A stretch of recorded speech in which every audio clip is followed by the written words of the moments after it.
Hello everyone, I'm Sofia Penny. I'm the manager here at the Woodlands Art Gallery and Studios. Today I'm joined with artist Mohammad Ali Bhatti. He is going to be our featured artist in July. Thank you so much for joining us. My pleasure. Thank you so much for Of course. So I wanted to start talking about your upbringing in Pakistan. It clearly had a significant influence in your art. Can you speak more about the Indus Valley Desert and how the traditions inspired your paintings? Well, actually, you rightly said I'm originally from Pakistan and living here with my family, sons and daughters all over here in Texas and especially in Houston. But I actually raised in Pakistan and I was from the very beginning. When I was a schoolboy, I remember that I was very popular in my school those days. That there were two Mohammeds, in my class. So everybody used to say, which Mohammed? Oh, the painter, even that time, the artist that time. So I think that from the very beginning it is very natural, talent, I would say, because I started painting, drawing from the early age, and I actually went to school. There's a examination, drawing and art examination, they call it intermediate and elementary. So I passed that, and one of my teachers there actually, he saw my work when I was, sitting on the desk and doing some paintings. And he saw that painting and he said, you are doing so good. I mean, he was just moving and roaming all around the class and he said, I think that one day you will become a very good artist. And I still remember that. And I think that was so much encouraging. But since that day, I was, very much focused on doing drawings and paintings.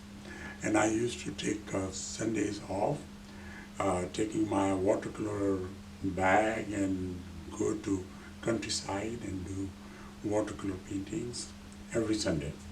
Because we had a group of friends in school and we used to go out and paint out. And that actually was the environment where I grew up. And then I was lucky enough to join art school there, Department of Fine Arts at my district, which is Jamshoro. And then from there I went to Punjab University, but I was like in more academics, beside my painting practice and studio practice. So I did my master's there and I started teaching art in the university. Since then, I'm talking about 40 years, more than 40 years now, painting, practicing, doing exhibitions all over the world. And as far as the Indus Valley, the province where I belong is called Sindh province. And it is actually the oldest civilization in that continent, in the whole world, I would say. And it's called Indus Valley Civilization. And it is actually, has to do with the history, the ancient civilization, education. We have all those ruins, the monks and everything, and I used to go and visit those places with the idea that, what kind of art was produced back then. That was like 5,000 years ago from today. And I used to go to different areas, desert. This was my, personal interest to visit different places, meet different people, take photographs, do sketching, do portraits. So I was lucky to have a environment where I grew up in my in the studio environment. I used to paint portraits, doing landscapes, doing people, the cultural activities, and because I like the colors, because I saw colors all over, all around me in the desert of, it's called Tharbakar, it is kind of a Rajasthani culture in Pakistan, in the desert. And I was so much inspired with the people, with their jewelry, their colorful dresses, and I really wanted to paint them the way I saw them. And I always tried to create art from my own, inspiration. Your own perspective. Yeah, from the perspective of looking at different cultures, different people, and so that was my early days. I started painting in a kind of environment there. Wow, so you're very naturally drawn to it. I think so. I actually, since my childhood, I am in the profession of art. I've been practicing since my school days.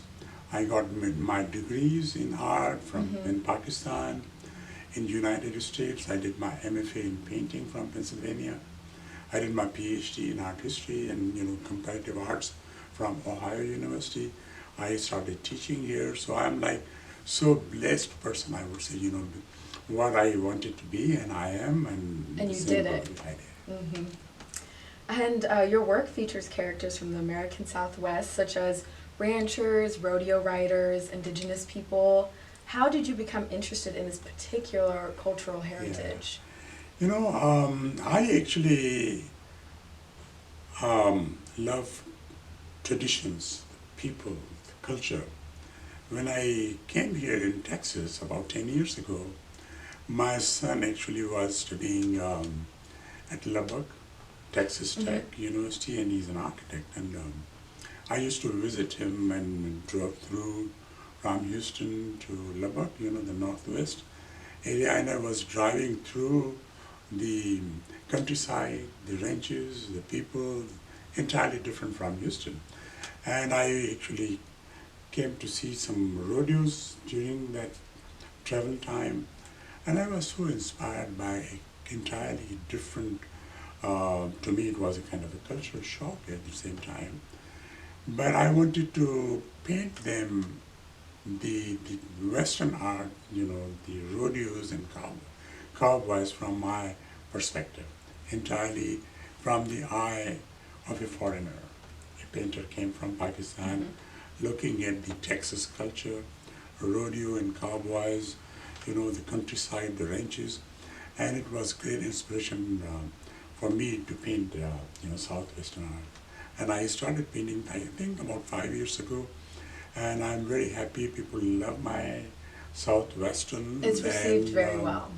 And Western cowboys and rodeo culture, which is the essence of Texas culture, the Western culture, I say. Hmm. And when you're creating paintings, it's inspired by the American Southwest. How do you approach the complex socio-political dynamics between indigenous people and the history of the Southwest, given the historical injustices suffered? And it's common for representations of indigenous people often to be romanticized and commodified at their own expense. So how do you work around these problematic tendencies? I belong to a province of Sindh, which is very ancient civilization there. And I have a very natural love for the tradition, for the indigenous people, because I am kind of indigenous there. We call it son of soil. So the people who originally are from the province of Sindh, they are called there the son of soils, indigenous, original people from the Indus Valley civilization. So that's why I think when I saw this Native American culture, their dances, their spiritualism, I was so much moved by the love of culture and tradition and preservation of their traditions. So I thought I should be looking at this indigenous culture from my perspective. So I came up with the idea to do some figurative, of course, people and horses and the stories of their Native American legends. So I started meeting many chiefs here around, and especially what they call Alabama Coshata, near Conroe. I actually went there, visited them. I'm still learning more about their culture, but I'm very much interested to give my own perspective about the history, culture of the Native Americans. Yeah, and I really notice that in your work too, and I see it also in the details that you provide for each portrait, and the environments, and the way that you engage with your subjects. Absolutely, That's yes. so important. I love this, the cultural thing and the colors especially. I see Right. more colors, especially when they are dancing. And Mm-hmm. oh wow, you see the colors are flying. So I actually try to get that energy, the emotions, the energy, the expression of those dancers in my paintings. I'm actually Mm-hmm. trying, and you will see my paintings. Actually, they are very much connected with the spiritualism and the culture of the Native American people. And there's no American Southwest without them, so I Yeah, really yeah, appreciate the that you origin. paint both. Thank you. It's very Yeah. important. I Yeah. love it. Yeah, I love those, South Western culture, which is native Texan culture with the cowboys and rodeos, and at the same time, I'm actually learning more about indigenous people, Native American people, their culture, their tribes, and I really want to paint the huge murals of Native Americans' culture and the people wherever I actually am getting more information, doing sketches, taking pictures. Mm-hmm. So hopefully in near future you will see big mural paintings. Okay, well, I can't Yes. wait. So taking a switch, I want to talk about your abstract paintings, Mm. which will also be featured in our show. You incorporate a variety of shapes and colors. How do you balance the need for visual interest and with the need to convey a specific story or message? Well, thank you very much for asking this question, because a lot of people ask me that, there are very few people in our field who can do figurative portraits and abstract at the same time. I was like, raised and trained as a portrait painter. And then I started painting cultural compositions. But when I was doing my PhD program, my professor actually was in a lecture. He made a very good point, and from that point onward, I started thinking about that what is beyond art? What is the concept beyond what we practice normally? That means that he actually wanted to say that there is something um, more deeper, more thoughtful, more conceptual. One artist can, you know, create and experiment and do something which normally they don't practice. So I think about 30 years ago, I started painting something different. I wanted to make a shift from what actually I was doing previously. I wanted to do something different. I believe that every canvas of my abstract painting is different. It is a different story. It is a different challenges, different experimentation. I always bring contemporary, you know, um, media to my artwork. You will find it, a lot of sprays, stencils, and drawn out pages, and I use those pages, and so many things going on, because I always want to create something about the contemporary life of United States. So that is one part. I do these different mediums at different times. For example, when I'm doing oil paintings and doing Western art on my canvases, that's a series. I don't touch abstract painting during that time, because my mindset actually is focused on the thing which I'm doing, because that is more precise, it's more technical, it needs more um, focus in terms of technique and understanding of painting. So I don't touch. Abstract painting for me is like more freedom. It's a kind of a sigh of relief. You have more room to express yourself. I mean, you don't have to worry about any particular technique. It has to do with some concept, your ideas, and your freedom of expression. I think, and it's very much intuitive. I mean, it goes on, layers after layer, layers after layer, and you create kind of a connections of shapes, you know, images, the texture, the color. I think I love that part of abstract painting the most because it gives me more opportunity to, you know, create energy and express myself. Hmm. Yes, and I can see that in your abstract works. And you've also described your abstracts as an interplay of small and large shapes, multiple layers of contrasting colors, Yeah. the appearance and disappearance. I remember that your doctoral thesis was about Baroque art, and I believe it was focusing on how they represented time and place. Time and space, yes. Yeah, is this your method of representing time and place? Well, actually, you know, when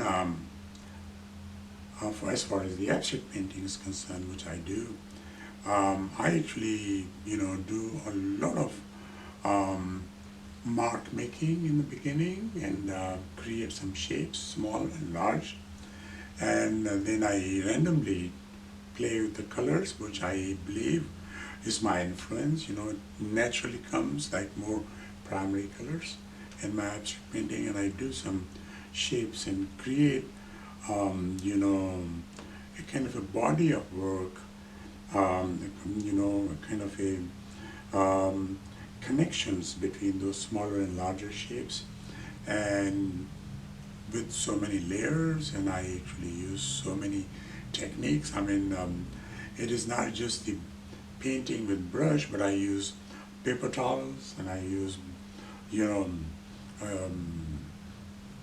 so many things. You know, I don't Tools you just tools. find, I and would say, yeah, because I love that spontaneity in abstract painting. I mean, abstract painting for me is more spontaneous exercise. It is more freedom. It allows you, you know, to paint whatever is coming from within. You know, it is very intuitive. I mean, you don't conceive or think that this is what the shape and the composition is going to be, but it goes on and on. So my painting actually changes all the time, and I actually paint 2, 3 paintings at the same time. You know, the abstract painting especially. So that rhythm, that energy, um, that level of interaction, you know, the concept, the story would actually evolve. Woodlands Art Gallery Studios. And I like the interplay of this, you know, shapes and those lines, which actually, like you said, appears and disappears, because that is like more musical thing, you know. You paint something, it appears and it disappears and comes back again. Very Kandinsky. It is like it has like more music in my painting. It has to do with more emotions, and at the same time it has to do with the overall connections. So I try to connect, you know, smaller and larger shapes and so many elements, patterns, calligraphy, you know, spray paint and inks and charcoals and pastels and pencils and, you know, sometimes house paint, acrylic paint, everything, which comes so naturally, you know, on my canvas. So I actually keep myself more focused, feel more, you know, happiness. You know, that process of doing this gives you a lot of happiness when you are doing and creating something, you know, which you really want to do. Yes. Yeah. Can you talk more about how you switch from abstract to figurative art? Can you explain the transition and the process between switching? Well, normally, um, most of the time I paint figurative, you know, southwestern painting, and it takes a lot of time.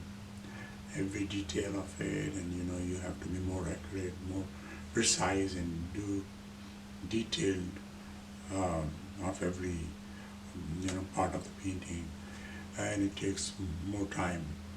So normally about 5, 6 months I continue painting southwestern painting. The transition part actually, it is very hard to switch from oil painting to acrylic and do abstract. So what I do normally for me, is very easy or maybe more practical for me, because when I switch, I don't normally go direct to abstract and acrylic painting. In between I do watercolors.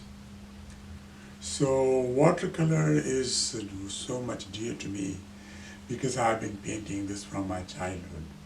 So that actually gives me a kind of a transition from that mindset with the oil painting going towards abstraction. So this is kind of a recess period, kind of a, time where I can get myself normal, you know what I mean? And that means watercolor allows me to shift from the tightness of the oil painting, because my watercolor paintings are more loose, more, experimental, and I do things, really in a watercolor media, I love that medium too. And then from there I go to abstract painting, because it's just your mindset. It is just your, mind, your eyes, your hand. It coordinates in different ways, when you are painting. My abstract paintings are more energetic. It has more physical. It is more action painting, like it. I'm dancing around my canvas when I do abstract painting. On the contrary, on the other side, my oil painting is very focused, very tight, very academic, very precise, based on technique, based on your knowledge of your painting, which I apply, and it takes entirely a different mindset, and your body language is different. Abstract painting is one thing, like I said, you create so many things there. So I actually do 2-3 canvases at the same time, and I just enjoy it. It is more like action painting. Yeah. You're very much tapping into your right brain and your left brain. You're using I both. think that's the right way to put that way. So what are you working on now, and what can your followers expect to see next? And also, if you're teaching, where can they find you?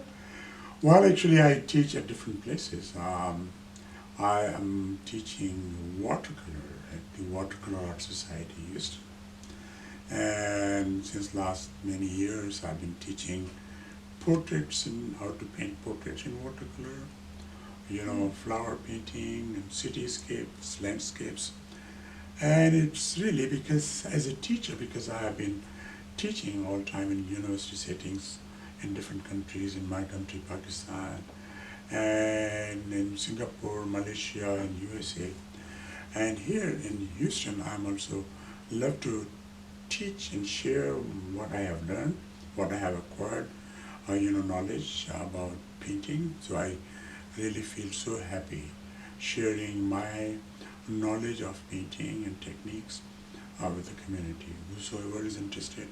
So my center actually is the Watercolor Art Society. And Archway Gallery in Houston, I also used to take classes there, but we'll be planning to do that again. Sometimes I teach at the University of Houston, so I did, some life drawing, figurative, that was at the University of Houston. So I taught one semester there, so I just keep teaching in contact with students, and because I believe that when you are working with the students, working with other fellows, you learn more. You just keep adding some kind of technique, knowledge. So I love teaching and sharing and getting knowledge about art all the time. Yes. That's great. Well, thank you so much for joining us My today. pleasure. Thank you very much for inviting me. Of course. His show, Vibrant Expressions, celebrating the colorful traditions of Pakistan and the energy of the American West, will be here at the Woodlands Art Gallery Studios, July 20th through September 15th.